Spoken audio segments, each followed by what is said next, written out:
ఆదికాండము 50వ అధ్యాయము. ఏసేపు తన తండ్రి ముఖం మీద పడి అతని గూర్చి ఏడ్చి అతని ముద్దు పెట్టుకొనెను. తర్వాత ఏసేపు సుగంధ ద్రవ్యములతో తన తండ్రి శవమును సిద్ధపరచవలనని తన దాసులైన వైద్యులకు ఆజ్ఞాపించెను. కనుక ఆ వైద్యులు ఇశ్రాయేలును సుగంధ ద్రవ్యములతో సిద్ధపరచిరి. సుగంధ ద్రవ్యములతో సిద్ధపరచబడు వారి కొరకు దినములు సంపూర్ణమగునట్లు అతని కొరకు 40 దినములు సంపూర్ణమాయెను. అతని గూర్చి ఐగుప్తీయులు 70 దినములు అంగలార్చిరి. అతని గూర్చిన అంగలార్పు దినములు గడిచిన తరువాత ఏసేపు ఫరో ఇంటి వారితో మాటలాడి, మీ కటాక్షము నా మీద ఉన్న ఎడల మీరు అనుగ్రహించి నా మనవి ఫరో చెవిని వేసి నా తండ్రి ప్రమాణము చేయించి, ఇదిగో నేను చనిపోవుచున్నాను, కనానులో నా నిమిత్తము సమాధి త్రవ్వించి తిని గదా, అందులోనే నన్ను పాతిపెట్టమని చెప్పెను. కాబట్టి సెలవైతే నేను అక్కడికి వెళ్ళి నా తండ్రిని పాతిపెట్టి మరలా వచ్చేదనని చెప్పుడన్ను. అందుకు ఫరో, అతడు నీ చేత చేయించిన ప్రమాణం చొప్పున వెళ్ళి నీ తండ్రిని పాతిపెట్టమని సెలవిచ్చెను. కాబట్టి ఏసేపు తన తండ్రిని పాతిపెట్టుటకు పోయెను. అతనితో ఫరో ఇంటి పెద్దలైన అతని సేవకులందరూ, ఐగుప్తు దేశపు పెద్దలందరూ, ఏసేపు ఇంటి వారందరూ, అతని సహోదరులను, అతని తండ్రి ఇంటి వారును వెళ్ళిరి. వారు తమ పిల్లలను, తమ గొర్రెల మందలను, తమ పశువులను మాత్రము గోషేను దేశములో విడిచిపెట్టిరి. మరియు రథములను, రౌతులను అతనితో వెళ్ళినందున ఆ సమూహము బహు విస్తారమాయెను. యోర్దానునకు అవతలనున్న అతడు కళ్ళమునొద్దకు చేరి అక్కడ బహు ఘోరముగా అంగలార్చిరి. అతడు తన తండ్రిని గూర్చి 7 దినములు దుఃఖము సలిపెను. ఆ దేశమందు నివసించిన కనానీయులు అఠదు కళ్ళమునొద్ద ఆ దుఃఖము సలుపుట చూచి ఐగుప్తీయులకు ఇది మిక్కటమైన దుఃఖమని చెప్పుకొనిరి. కనుక దానికి అబేల్ మిస్రాయిము అను పేరు పెట్టబడెను. అది యోర్దానుకు అవతల ఉన్నది.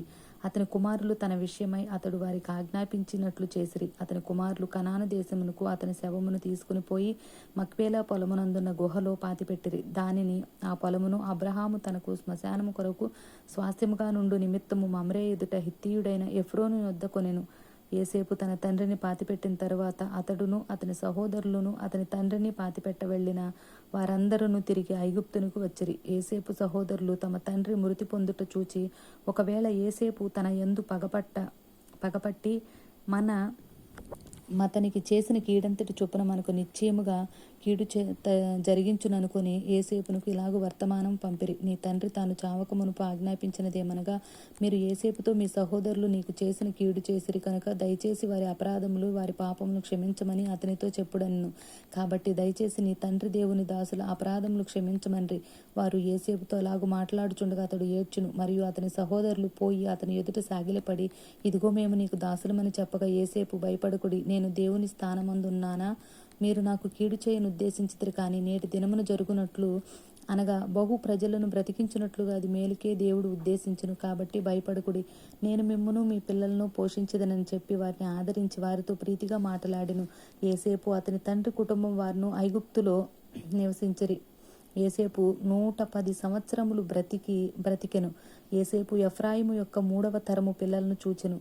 మరియు మనష్షే కుమారుడైన మాకీరునకు కుమారులు పుట్టి ఏసేపు ఒడిలో ఉంచబడిరి.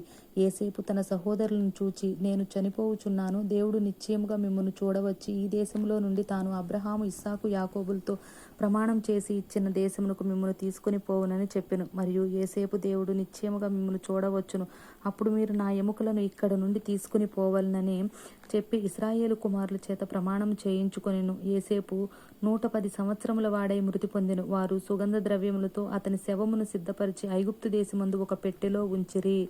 ఆమేన్.